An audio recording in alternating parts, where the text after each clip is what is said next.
Hi, welcome to another exciting episode of the Andre The Beast Crayton Show. I'm excited. I'm always excited. But today I'm double excited because I never know who's going to come on this show and share such a beautiful beast mindset, a beautiful journey. And let me explain something. Not every person that comes on the show has a horrible story. Oh, I got beat up and all this. Sometimes it's just a beautiful journey. You know, the trials and tribulations is minimum, but it's still a beautiful journey. But today's show is special because let me tell you where we're going with this. Imagine what it must be like to see all of your dreams unfold. Actress, college professor, role model to the community, legacy in her name, and working with one of the, I'm gonna call it what it is, one of the greatest Black producers, entrepreneurs of our time, Tyler Perry, providing jobs, providing opportunity, providing a legacy for people, and not just people of color. I think we need to stop that for a minute and realize opportunity is for everybody. And I think that's what he's creating, no matter what you hear in the media. Today on the show, we have someone who's worked closely with him on several pictures. She's also working on her own projects as well. I am blessed and humbled because we've been talking off camera and we've been kicking some shit. Like to welcome the one, the only Miss Talent herself, Miss Ursula O. Robinson to the show. What's going on? Hey, no problem. Thanks for having me, Mr. Beast. I love it. We Thank you. did. Our previous conversations were sizzling. Yeah, you know what? Yes. That's why I said, look, let's just kick it back and just have fun. You know what I mean? And Yes, let's and do and, that. and Let's get to have a know great about you. time. So before we get started, tell the viewers a little bit about who you are first before we get into your journey. I am Ursula O. Robinson. The O stands for only one, baby. And the O stands for, oh my God, here she come. Right? Yeah, I That's like that. me. I'm your auntie, your cousin, that friend you want to talk to, and then that friend you don't want to talk to. Just depends upon the situation. Yeah. But I am a creative. I am a atmosphere changer. I am a woman of God. I am a lady who tell bad, dirty jokes. I got all kind of things going on. I guess if I had to describe myself, Yeah. I would say I'm every woman and a little piece of man, because you know that, male Yeah. and female energy Yeah. exists within us all. Yeah. So, right? So I got a little bit of both, right? Yeah. So I'm the woman that you want with the ideas of the man that you thought you wanted. No? That'll Wow, work. wow, yeah, I know what you're talking about. I'm for that masculine and feminine energy. I like it all to come into me. But Yeah. you grew up in a little town in South Carolina. Uh, Well, I actually moved to this little town. I'm you actually moved? from Greensboro, North Carolina. I moved there into Orangeburg to come because I needed a job. I wanted to teach, and so I came here to teach. But I grew up in the metropolis of Greensboro, North Carolina. What's that like? But I've been here longer. I've been here longer than I've been in my hometown. So I just really say I'm from here because it always bothers me when people you've been somewhere for 50 years, but you still Yeah, people. No, I'm from Detroit. You've been here 50 years. You left Detroit when you were 5. yeah, yeah. So I just like, yeah, I'm just from here. What's it like growing up in South Carolina? We hear all kinds of Well, beautiful stories. this I this don't is know anything a about it. oh man, this growing up in the South has its stuff. Is things are a lot better, but they're also more covert. There's racism, there is I think, and I was just thinking about this, a lack of opportunities sometimes for young people Mhm. in smaller towns. But Right. growing up in the South, man, this is the part that I like about the South. Now it's gotten harder, but I used to really love the summers because we could go, you could walk around the corner. We had places we could go where we could get blackberries, where we could get Oh, honeysuckle. I don't know if you ever heard of honeysuckle, yeah. the Yeah. The little honeysuckle bush that flower. you pull the little thing Yeah. off. Yeah. And you eat the little honeysuckle stuff. I mean, those kind of things. So you can't beat that for the South, that kind of the summery kind of stuff. And I love it that the winters are not bad. In fact, we really haven't even entered into winter yet down here in the Yeah. South. I know y'all got snow. People Yeah. got snow out in other places, but yeah, we haven't gotten any snow, at least in South Carolina. I think it snowed in North Carolina last week. But growing up in the South is just a different culture. It's that Southern hospitality, Mhm. but also too, there's a history of stuff. And historical things happen and they leave residue. Right. Good residue, bad residue. And so we definitely have some residue in the South from the tragedies done to African Americans. You decided to venture off into drama, and I'm just spinballing this because I'm thinking what I'm thinking is right. This was probably your way of addressing that through theater in the arts and writing. When you decided to get into drama and theater, what was your reason for even doing it? Well, I tell people a lot that drama saved my life. I was a unique kid. I was big girl. I was a creative. I think in zigzags. I don't think linear. Mm. So, and I can put a line in there, but then I have to zag it. Right, And that kind of person is like a fish out of water. right, And I've always felt that all my life, and I just didn't know why. And I had to come into that. But when drama came along, I realized that this is where I belong. It's like, you find your tribe, you find your place. right. Like, I don't think that I could do anything else. Hmm. As I tell people, like, if I wasn't doing drama, doing something creative, I just don't know because it feeds me. Right, It makes me feel better as a person. It I make my own self laugh. I actually started doing videos on social media as my form of therapy. Because at first I was scared because I grew up in a great generation that knew nothing about this whole social media thing. And right, so I even have members of my family now, don't put my picture on Facebook. Don't do the and don't do that. I'm like, what is going to happen? Do you know your picture is out there on the web? Your yeah, picture's out there already. You right, don't want me to put it on Facebook, but somebody can find you. If yeah, people want to find you, they'll they find. can find you, and they don't even have to hire an investigator. And they're crazy, but that's the world we live in now. But I grew up in a world where they were talking about this world. Right, yeah, So when I started doing my social media videos, man, I cracked my own self up. I have been going back to really look at responses or how many views I'm getting. I get in there, entertain myself, and invite you to the party, right. and I get off and go to sleep. When So I just got to do that.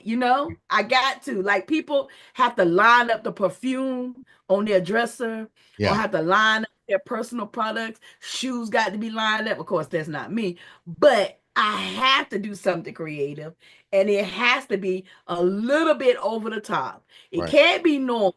I'm not going to make a cheese ball. I don't know if you ever remember cheese balls because people yeah, I don't really do. make them no but cheese ball, and they usually put the nuts around it. Yeah, I'm gonna put nuts, and I'm gonna put some stuff on the bottom, some lettuce, and then I'm gonna stick stuff out of it, and then I'm gonna think like, "Oh, this could be something else," and then I'll add more stuff to it, and you look at it like, what the "Is hell? that a cheese?" Yeah. So let me ask you a question. What was it like for you? What was your first encounter with the theater and drama like for you? Not writing, but just actually performing. What was that like for you? Do you remember the first time you Yes, you got exposed to it? my my first, well, my first performance for people outside of my family Yeah. was um they did this experiment, and now they kind of do it now, where they did a language immersion in the school, and they were teaching us French. So I was picked to be in the French class, and we did a play, and I was on a boat on stage, um, supposed to be rowing my boat. I was singing Farah Jacques, dormez-vous. Boo. Right. Yeah. And that day, I told my mama, I know I told my mama to get my costume. Really? And my mama did not give me my costume. I don't know if and I just remember being on the stage, everybody else had costumes, and I was in my regular school clothes. Mm, But you could tell me I rode and I rode and I sang my little song. And right. that was my very first time experience with outside of my family. But now in my family, which is where I really think all of this began, every Christmas I was performing in the family Christmas play. Started out with my aunt who made us. So my grandmother had 9 children. My mother was the oldest. Hmm. So my grandmother's baby was not like 10 years older than us. Okay. And so she became the official babysitter. And she said we ruined her life, but anyway, that's something different. But she decided that we all had to do Christmas caroling. She wanted us to go caroling. My grandfather was a pastor in the Church of God in Christ. So all of the family had to sing, right? Because you start in the church Yeah. and everything. The family got to sing, play the piano. That's how my mother sings, and she used to sing and play the piano and stuff. So my aunt decided we all had to go Christmas caroling. Then my other aunt decided that it would be great if we sang for the family.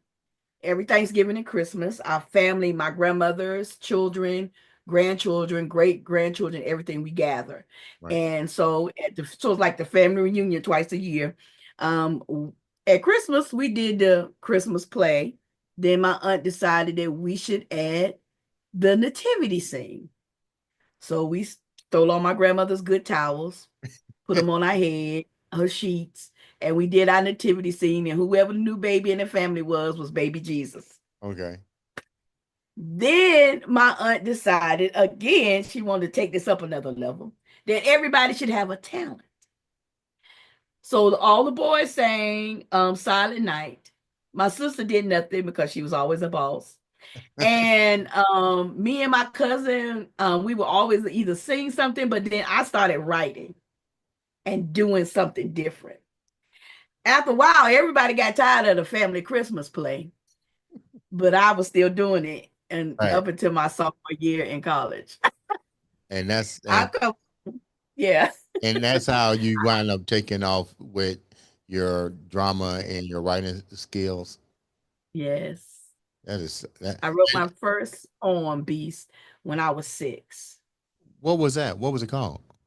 I can't even remember what it was, but I think it was like a haiku. And it was real simple, but my mother was impressed with it. Hmm. And I think she kind of I remember standing up somewhere saying the poem or something, Right. but I can't remember it. And I wrote my first play when I was 17 in a creative writing class. And what And was that to first me play?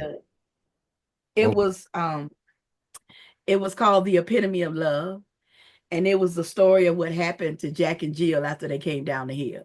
Okay, we gonna say it. Yeah. I need to know what that is. We'll talk about that off the record. Okay. So, what were there any? You grew up in the South, and Mhm. you you mentioned the struggles that was going on. How were there? How did you stay focused on your dream? Let's put it like that, knowing that you still dealing with racial conflict, old ways, and then trying to bring in new ways in your dream, and they're all just not really lining up. How did you manage to stay focused outside of what you just shared? Mhm. Well, I come from a family of preachers and teachers. Hmm. And so we, our family motto is everyone in the family is responsible for the family. Mm. So I didn't just have my parents, I had aunts and uncles. So if I got in trouble, I spent a lot of time with my grandparents. If I disobeyed, if I did something, if I made bad grades or if something happened, I had at least 7 to 10 lectures I had to go through, plus the punishment of all of that, Yeah. right? Yeah. But at the same token, if I needed a costume, if I needed application fees, if I was trying to do something, I also had that same number of people who would put money in, who would pick me up, who would do whatever. And so it was that family unit that really helped me focus in. And also, too, I had a mother who was an artist. I Mm. had a father. My father was the original MacGyver. I don't know if y'all remember the MacGyver series, Yeah. but Yes, I MacGyver would do. produce anything. He'd take Yeah. off his shoe, throw it on the ground, and it turned into an airplane, right? Well, Yeah. my daddy was the first MacGyver. So his level of creativity, he was a contractor and he did lots of different things, but he could make anything out of nothing. And in fact, I'll tell you prime example of creativity. He made what we call refrigerator goulash. What At is the that? end of the week, at the end of the week, my daddy would take all the leftovers and make a stew out of it. And you would look at it and be like, hmm, but it's the best thing you ever had. Put it over some rice and brother, and you'll eat it. My daddy could take anything and make it into something, right? And so I have his creativity. I have my mother's artistry, Right. and I have the other elements that I got from my family. I couldn't be anything but creative. Mm. My birth date has nines all in it. I got 4 or 5 nines in my birthday. So that means that obviously I have to give birth. So I'm always creating and all those things. So that's how I kept my focus. Because Right. one, it was genetic, and Right. two, it was the family, and three, it feeds me. I Mm. have to be creative. I can't go into the room and wear a pair of jeans and a t-shirt. I'm Right. gonna have to put a pin on it. I'm gonna have to do something else to it to express who I am. Mm. Now you're now a, let me get it right, a drama director of drama at the college. Yes, at South Carolina State University. How is, with the new technology that we got out now, Hmm. you can become an overnight sensation for real in this Yeah, you can. You worldwide. definitely can. How has the teaching changed for you? Because now, and let's be real, you can become an overnight sensation if you do the right thing on social media. How has that transition affected what you do on the academic level? Well, when we look at the African American community and my statement may contain some generalities, but please forgive me if I can't go back and give you the precise person who said these things. You can fact check me if you need to. But in our community, we have the ability to be excellent at so many different things, and we excel at those things. We use that to make our money, either our side money or our main money. With the advent of social media, this is an opportunity for not just our neighborhood to know that we're good with braids, or that our neighborhood to know that we're good with this thing. Now the world can know. So when we take the uniqueness of our community, we add the social media to it. Yeah, it can launch anybody, but think about the billions of people Hmm. who are launching themselves out in their gift, and how many of them go viral, how many of them actually become millionaires or billionaires from doing this thing. And it doesn't happen for everyone. Right. So I still say that could be your way, but why not stack yourself up and get the proper training? Because this is what sometimes people don't do. They'll rather stay on the job and just keep doing this, that, and the other until they figure out what's going to work, or you go take a class. Hmm. Do you know that I got my degree a long time ago, and then I went and got some other degrees, but I go to classes every week. Right. I take classes now. I'm still learning.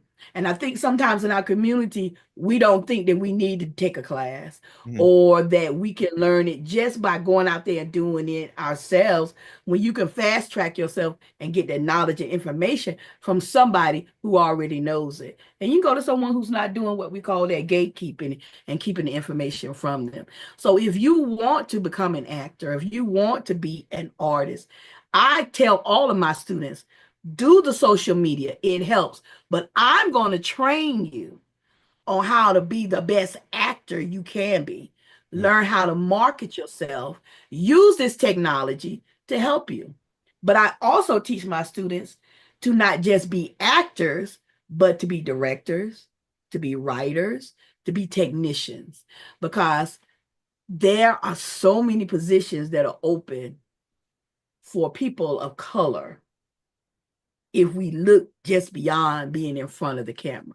Right. That's your dream. That's your dream. I get it. But learn some backstage stuff so that you can do things, be near where you want to be while you're trying to get to where you want to be. Right. That I makes had, sense? yeah, I Yeah. had there we get a lot of actors and actresses on the show, and I usually ask them, like this one guy, I can't think of his name. Great story. He just went out and just became an extra until somebody found him, and boom, he's now one of the a very successful actor. But Yes. my question with that is, how did you position yourself into being recognized by one of the greatest up producers and writers and of our time, Tyler Perry? I'm going to blow your mind with this. Your mind is going to be blown when I tell you this. Wait a minute. Do I need to pour me one of these drinks right here? For you, get you some white Hennessy with this one, okay? Yeah, because you know that's the expensive stuff. Get Yeah. that white Hennessy. Pour the white Hennessy with this. Guess what I did? No, what? I auditioned. Really? I auditioned. Never met Mr. Perry before until I walked on the set. I worked for his company for someone else, Right. and they cast me for something, and so I can't tell you because I signed the NDA stuff, but I did something for someone else on his studios, right? And then I auditioned for The Voice in the Black, and but now I've auditioned for Mr. Perry lots of times. Yeah, I can go through. I think I started on this journey because when I was younger, I got a little discouraged from going into the business, from going into acting. I got discouraged and I was like, well, I'll go into my second love, which is teaching. So Mhm. as I'm teaching and doing all these things, I get this revelation that says, how dare you supply other people with what they need to live their dream and you don't live your own? That was your ancestors. Yeah. You think so? Yeah. Yeah, well they should have came 20 years earlier. But anyway, one of my students, he was um going through the stuff and I was helping him. We went on a trip to LA. I was there for 2 weeks, he was there for a week. It blew both our minds. And we were just so tapped into every section. Whenever you go anywhere, they're known for something. Right. There's something in the atmosphere of that place. Mhm. Now you can let it affect you, or you can, keep it far away from you. When we went to LA, the level of creativity and that kind of stuff in the atmosphere infused us. We were so pumped up. We had these meetings, we did auditions, we did all sorts of stuff. And I came back and that's when I said, look, how dare you? Because I went with my student and I'm pushing him and I'm doing, making sure he's making the connections that he needs to make. And I had to wonder myself, yeah, no, yeah, this my dream too. And so when I started and the pandemic came along, and the pandemic, although it was horrible, Yeah. for a lot of people, and we are still recovering from it. The pandemic opened up the door for people who are not in Atlanta or LA or Chicago or New York, to have opportunities to be on television or on TV shows and all the stuff, because they started doing self-taping where you would tape at your home and then send it in, as opposed to having to ride someplace to go in person. And so with the pandemic, my acting stuff just went Really. right then. I had only been doing stuff for like 2 years before, but when 2019, everything kind of changed. And so I got my first professional SAG, which is a Screen Actors Guild, job in 2 months before the country shut down. Really. Now, Yes, how did I you wind up? filmed it. I think I filmed it in March, and I think we shut down in April. So how did you wind up doing that? Like we got a pandemic, you just start putting stuff out on social media. Was there certain targets that you had to No, see, this is where the education comes in. There are websites that and apps that casting directors and people who are casting things that they use. Castingnetworks.com, actorsaccess.com, 1-800 casting, and people who are looking to hire folks use these apps. They drop in what we call a breakdown, and a breakdown is a breakdown of what we're kind of looking for. You can self-submit yourself for these positions. You'll send them your resume and a headshot and a reel, a collection of things you have done that may be similar to that role, and then you'll go to the casting director. The casting director will refine that list some, send it up to the director. So you can be in Tasmania, Massachusetts, south of Ohio, oregano, whatever. And you can send something in, and you could be considered for the same job that someone in LA or Atlanta who submitted it with the self tape. Hmm. So my question is on that, and thanks for sharing that to the viewers, because that's one thing I like about what we do here is we at least like to make sure we provide some type of resource as well for individuals that want to do what you do or have the desire to be that. But my question is to go back a little bit. You Mhm. talked about the fact that you had auditioned for Mr. Tyler Perry numerous times, and all of a sudden now you get the role. I don't know him personally. I would think he's very invested in not only his business but his projects. Did he ever come to you and say why you didn't get picked for these other casting positions that you applied for, knowing that he's seen you before? Or he was like, okay, that's fine. You're what we want for this, and just keep moving on. No, do you know how many the auditions he may look at in a month or a year? I don't even know if he may have remembered me from the other auditions Mm. just because there's so many of them. But no, I never asked. And you as an actor, you already know that sometimes you don't get picked or chosen for that particular role, not even based upon the fact if your acting was good or not good. Right, We may be looking for someone who's smaller. We may be looking for someone whose voice sounds different, right, someone with different energy. There's so many reasons. And but when it's yours, this is an accepted idea that you have to eat to be an actor, because otherwise, it's like going to that. You ever been to that what they call the speed dating? And then you go speed dating where everybody change seats and you're in a new date for 30 seconds with somebody, and then you right. move. So there's chance to meet 20 people in one night or 10 people in one night, right? Speed dating. So you get all that rejection in one night, right? So you can get all that rejection as an actor in the course of a week. You can get rejected 10 times or whatever, but when it's the right one, when it's for you, it opens. So we have to accept the idea that what is for us is for us. And perhaps you didn't get something because of something minute, like I auditioned with one of my good friends we both auditioned for the same roles. And we both auditioned for this part. And I was like, man, I know I put it down on the table. And I saw hers. I say, yeah, you did it too. They cast her.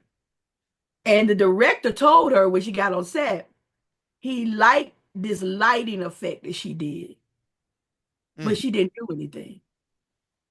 Something funky happened with her lights while she was taping, mm. but it wasn't her. And he loved it. And Wow. she was cast. Do you see that? Yeah, yeah. So that lets you know that this is not necessarily in your control to Right. make someone say yes, but you do everything, put everything on the table to make sure that you can get a yes.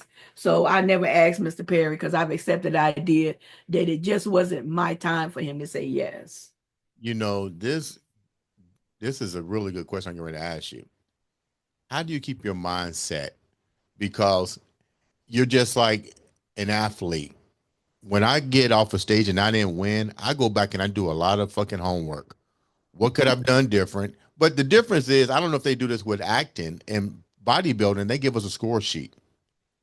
I Mhm. look at the score sheet and it tell me what every judge how he ranked me, and I take that and I will literally spend that whole entire week analyzing these things. That way, when I go back, I don't try it out in front of those particular judges. I go to another contest where these judges aren't there, and I'll try the imperfections and then see how that works. Then I'll go back and revisit those same judges.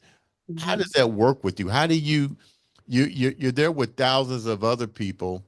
You're with Tyler Perry or whoever you're getting ready to perform, but then you don't get the position. What's your strategy from that moment on? Because I know you just can't go, oh, just another show. I mean, it's got to.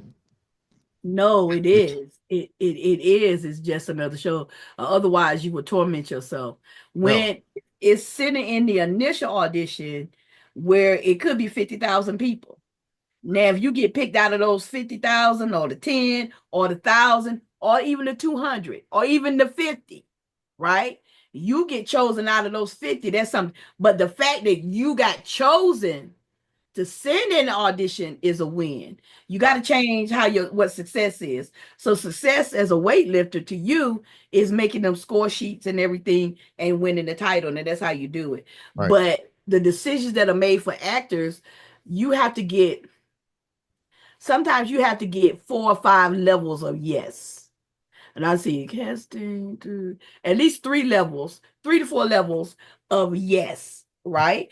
And all of those levels are not going to come back and tell you because the casting director may like you, the director of the production may like you, but the network may say no. wow. But the network is not going to send you an email and say, Jennifer Johnson, we did not like you because we are not doing blonde people right now. Hmm. You're not going to get that email. So that's why you take classes. So the same thing that those judges did for you in the Yeah. weightlifting contest, we get that feedback in classes and individual coaching. And that's where you get it because the win is the ask for an audition. Mhm. The higher win is like going up to the championship, right? So Mhm. in weightlifting, they got weight classes, and right. So this weight class, this is where you are, and this weight class, this is where you are. The same thing with acting. The acting has levels to it. So when you get the initial thing, you may get a 1 or 2 lines, and then you'll get above that co-star, guest star, and those kind of things. So there are levels to it. How do you determine what roles you wanna audition for? Well, if I find out about something that I didn't get an invitation to audition for, I could submit myself on one of these apps if it shows up there. But some of the bigger things that are done in the industry, you may not see that audition come across these apps. Some of these auditions go straight to casting directors, straight to agents, excuse me. That's why getting an agent is the next step. Getting an agent gets you better level of work. Mhm. And if the agent submits me, and the people decide not to send me an invitation to that audition, yeah, I don't get any notification of any of those things. They don't call and be like, Ursula, we submitted you. And they said no. No, they don't. So if they don't contact me with that, then I don't get that particular audition. But I submit myself for things, and that's how it is. It's not like someone, I wish it were like this. Someone in the club, and you go and you know the waiter got to come to you, Yeah. waiter or waitress, because they want to make a tip. The club want to make some money. So you know they're coming to you to offer you the opportunity to do something, to buy a drink. Well, casting directors for the most part don't go out swimming into the sea to find fish over here and over there, because they have a whole pool of fish that they're already connected to. Hmm. So you're a new fish trying to get in, right? Hmm. So they're not going to go outside of that school sometimes to get other fish. Let me I ask, know I did 4 or 5 different analogies, but I hope you stayed with me. yeah, yeah. Let me ask you um a question. What's the Mhm. most difficult part about being an actress? Because especially if you get a major role and you got to remember all these lines and all this, you got to have a serious memory, don't you? Well, we don't film everything at one time. Okay. So in the course of a month, we may film the whole series. So on Monday, September the 15th, I don't have to know the whole script. Oh, I okay. just got what I'm shooting on the 15th. Okay. And then on the 16th, I need to know the lines for what I'm shooting on the 16th. Now, when you do a play, you got to know all your lines. So you got to know the entirety. Well, they take longer to produce plays than they do television shows and that kind of stuff. So, Which one do you like best? Do you like doing the movie shows, short features, plays? Which what do you like the best, and why? um, wow. I like the live theater, actor audience connection, because you get that immediate feedback from the people. Um, I fell in love with theater and drama, one, because God gave it to me, too, to save my life. But I also love seeing people laugh. I love making people happy. I've been so unhappy in circumstances and situations that we all have, right? Right. So I just want to make people laugh. I want to bring healing to people. I want people to see my work and see what I do and laugh and release whatever they were going through. And honey, and just for that few moments while you're watching me, you're going, huh? Life is good. When you got when you got picked to play in a major role in the Tyler Perry series, how did you feel about the character? What did you bring to the character? Did you leave the character the way that she was written, or did you bring something else to the character? I think I gave him exactly what he was desiring. I added a little element of me into it just because every role that I play brings a little piece of me with it. And so, but yeah, I think I definitely believe that I gave him what he wanted. But what did I bring to the actual role? I know what it's like to be in situations and circumstances similar to Linda, Mhm. where her only idea of life is what she has been through. Mhm. So she can't go beyond her experiences.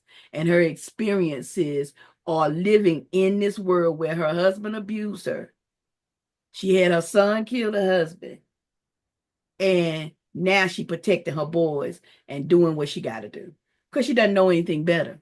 Mhm. And and whatever God allowed me to put in that role and allowed Mr. Perry to put in that role, I've had people who have come to me who have talked about their experiences in domestic violence, Mhm. their experiences with toxic uh, mother-in-laws, Mhm. those things. And so the work was bigger than just that one moment, just in what I put into it. Whenever God gave it to Tyler and he put it together and made it work the way in which it was working, then there was a purpose in all of that. And so that to me is a bigger picture Mhm. of what I kind of do. So when I go on set and when I'm doing things, what I try to do is one, invest from an honest place Mhm. and make sure I give first the person who wrote it what they're looking for, but also to bring it to life, make it live and breathe. Like you can't, if you didn't know me, you wouldn't know that I don't really cuss and stuff as bad as the other lady did and do all the stuff like that. But that's part of that whole acting thing because you transform into someone else. How did your family resonate to you playing that particular role, knowing that you might have known people in that situation, but now you have to play that? How did your family and friends resonate to the character? Oh, well, listen, let me tell you. A lot of people, a lot of us know this particular person. But my family, some of the older ones had a little problem with the language. That's been about it. But everyone was very receptive. They was like, man, you really played that role. A lot of people's reaction was like, it was so unlike you. And that's when they were like, oh my gosh, like I never would have thought that was you. It's like, and I didn't broadcast it, of course, but until it came out, I really couldn't say anything to anyone. And so when it came out, a lot of people were like, "Oh, I'm just watching this because it's Tyler Perry." And then they see me like, "Is that Miss Robinson?" My students, Miss Robinson, yeah, like this, right? So reactions have been different, but my family, of course, with my family has always seen this for me. Mhm. They've always, my grandmother is no longer living, but when I would leave her, she would say, Ursula, go on out there to Hollywood and get them people saved. I said, yes, ma'am. What did you take away from such a powerful role? And I think people need to understand some, just to even get a role in a Tyler Perry picture or anything that's related to picture, it has to leave you with something because you're playing a character, but you play that character so deep that you get involved in it. What did you get out of that when it was all said and done? When the series was over, when Lights Camera Action is no longer is rolling on the movie theaters or on Tubi or whatever. What now you got to go back to being yourself, but a part of that character is still inside you. What did you get from it on a personal level? Well, in order to play Linda, I had to find those things within me that Linda displayed. The anger, the commitment to the people that she loves. So all those things are inside of me. I just expressed them in a different way. And so what I took away from that situation, maybe not connected to the actual portrayal, but to being a part of this ensemble. So being a part of this ensemble, man, let me tell you. Tyler Perry take care of his people. The people at Tyler Perry Studios are awesome and amazing people. We had so much fun. And the guys who played my sons still call me mama. Like mom, or call me, Ursula. We still check on each other, and I see them doing things, and when they're doing stuff, I'm congratulating them or checking them out. So and I'm also too still in connection with Richard Lawson, with Debbie Morgan, with Shannon Wallace, and with Taylor Polidor, because they left.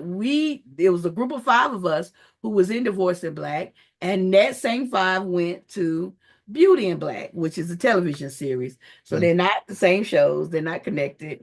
But so I have a little family, my little artistic family, my acting family, and we still keep in contact with each other. What I took from that, I believe, would have to be the bond that I've made with the people. So I'm still in contact with people from the hair department and people from the makeup department at Tyler Perry Studios. Because it's a family kind of atmosphere. And from what I experienced, and it was fun. And that's really what I took from there. Theater, television, film is a collaborative art. Mhm. It's very different than making music, because like Prince used to go in there and record everything, Right. right? Mm. But then what will Michael Jackson do? Right. Michael Jackson would have people come in to do choreography, but he's supposed to be the best dancer in the world, Right. right? So why does he have to hire someone to do choreography? Because Michael knew that he needed collaborators. Mm. He needed people working with him. And it's that give and take of collaboration that grows you as an artist. And I'm not saying that anything wrong with Prince, because Prince was everything. He had it all in him. And so he could work it out that way. And that's how you want to do it. But you can't Prince your way through some of these things. Now you can work some magic with your camera, editing, and all that other stuff like that. You could get away with that. But the collaboration, to Mhm. me, is the cornerstone of any of those things of entertainment. Like-minded people Right. together, Right. creating something Right. that will live forever. How do you, before we wrap up, and I'm really, thank you so much for coming and spending some time with me and telling the journey about working with Tyler Perry and Tyler Perry Studios and your journey as well. What's that? We hear so much negativity, and I got to bring this because the viewers were asked. We hear so much negativity in the press about this man. You work closely with him. You work closely with the organization. You work closely with the people. And you said something that was really cool. He takes care of his people. When you first got the opportunity to really work with him and meet him, and hearing all of the rhetoric and the the demeanor and stuff, from your standpoint, how do you resonate that? Well, there's bad things out there in social media about you, Yeah. about me, about John, about Mhm. Susie, about Apple, and about Orange. And Right. the more people know you, the higher up you go, the more there will be backlash and blah, blah, blah, blah. But on the set, yeah, none of that mattered. It, we're here doing this work. Right. And Mr. Perry is so nice. He was very nice to me, to everyone. He's funny. He's a humanitarian. He does so much for other people. So he doesn't need me to defend him. That stuff has nothing to do with what we do. We come, we create this art, we create art that changes people's lives.